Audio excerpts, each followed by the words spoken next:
India is a distinct geographical entity with a variety of terrain, altitudes, weather, flora and fauna. Shielded from the west by the Kirthar, Sulaiman and Safed Khor ranges, the northwest is guarded by the forbidding Hindu Kush mountain range and its continuation, the snowbound Karakorams.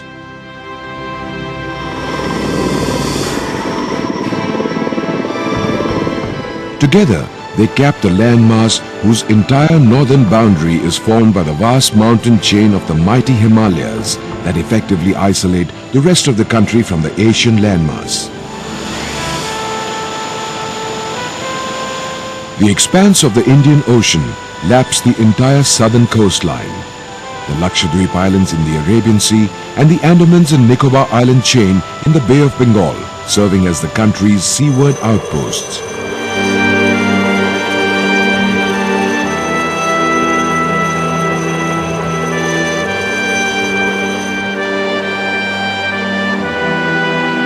Towards the east, the country is separated from Myanmar by the north-south aligned chain of the Arakan Yoma and its northern extension, the Naga and Patkoi hills, that in turn merge into the eastern extremity of the Himalayas.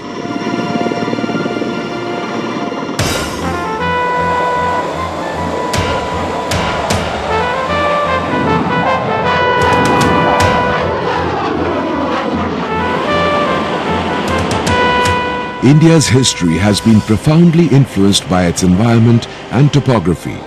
Its geography has dictated political boundaries, social responses and ethnic expansion.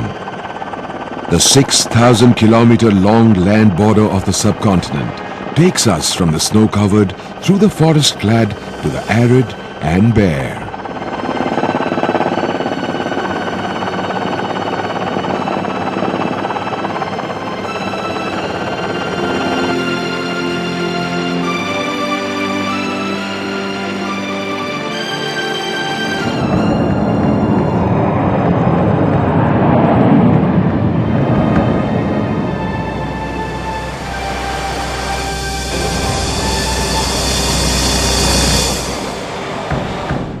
Since early in the 20th century, when the Wright brothers first took to the skies, aviation and air power have soared across the horizons into space. The last century in particular has witnessed the strategic emergence of air power as an extension of diplomacy or as an instrument of war. The manifestation of its potency and essence in the past decade was unprecedented. In the Persian Gulf War, the Bosnian air campaign, Kosovo, Kargil or even Afghanistan.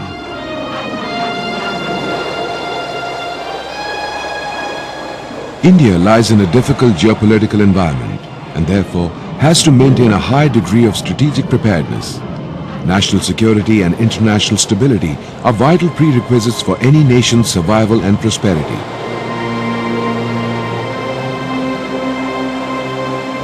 Assuring security and stability requires diplomacy, resources, vigilance, reach and power.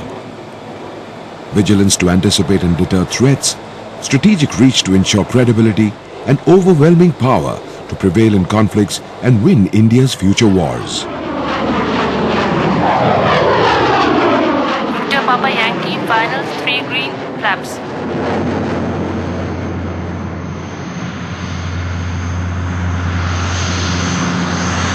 Binding the diverse landmass of the subcontinent together, the IAF's domain stretches from Indira Point in the Greater Nicobar Island to Indira Col, the northernmost point on the Siachen Glacier, in a seamless operational medium. Keeping critical lifelines open in some of the remotest corners of the world, the transport fleet of the Indian Air Force flies around the clock, operating a variety of aircraft optimized for extreme environments.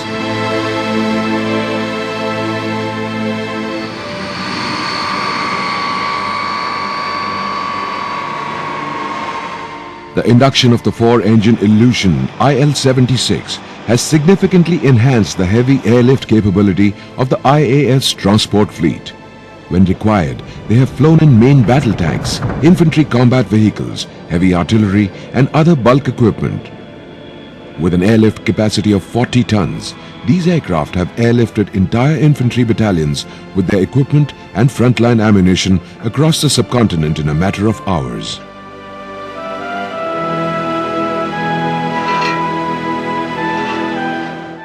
The twin-engined AN-32s have been the standard medium tactical transport aircraft since the mid-80s. Capable of carrying a 5.5-ton payload of 40 paratroopers at a time, the AN-32 is the main workhorse of the IAF. For an army deployed across the length of the Himalayas and often beyond, the IAF is always on call to meet their air logistics requirements while the rest of the force trains, exercises and prepares for the full spectrum of operations. This airlift capability acts as a vital force multiplier for India's defense and paramilitary forces, making it possible to rapidly relocate troops, equipment and material from one theatre of operations to another, sometimes thousands of kilometers apart.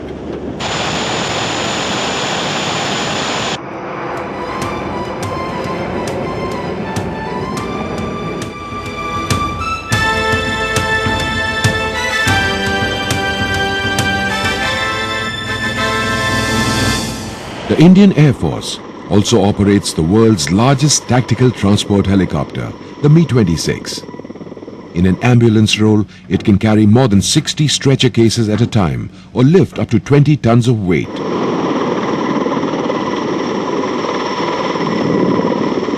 Ideally suited for transporting armored fighting vehicles, howitzers and other heavy loads to high altitudes, the Mi-26 is powered by twin 11,400 HP engines.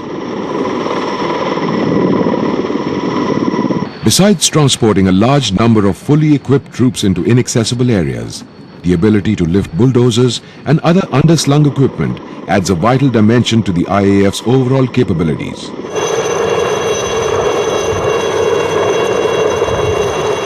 Light helicopters also have proven themselves time and again.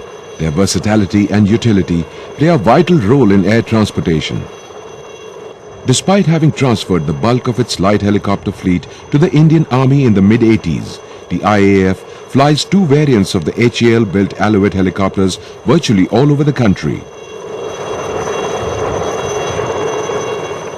Used in forward air control, communications, training, and a number of general duty roles, they are fitted with a power plant that results in increased performance for less fuel burn that proves especially efficient for mountain operations.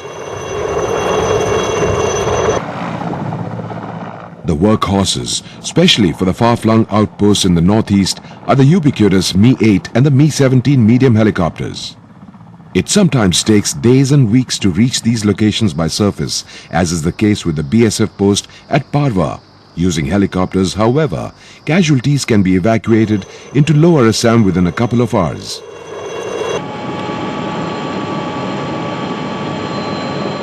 The attack helicopter has assumed an important role in modern warfare. Every part of these helicopters encompasses duplicated systems designed to enhance survivability in the face of intense fire from the ground.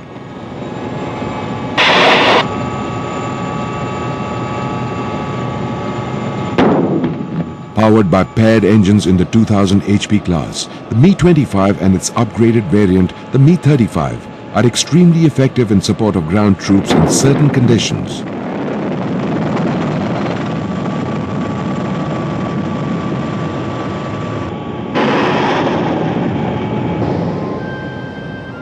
Dagger 1 climb 5 kilometers, 2 climb 4. With a highly accurate computer-based navigation and attack system, laser designators and the ability to carry an array of purposeful weaponry, the twin-engine Jaguar symbolizes the IAF's deep strike force. This is a term that denotes a combat aircraft's ability to penetrate the enemy airspace at high speeds and deliver its heavy weapon loads accurately many hundreds of kilometers into enemy territory.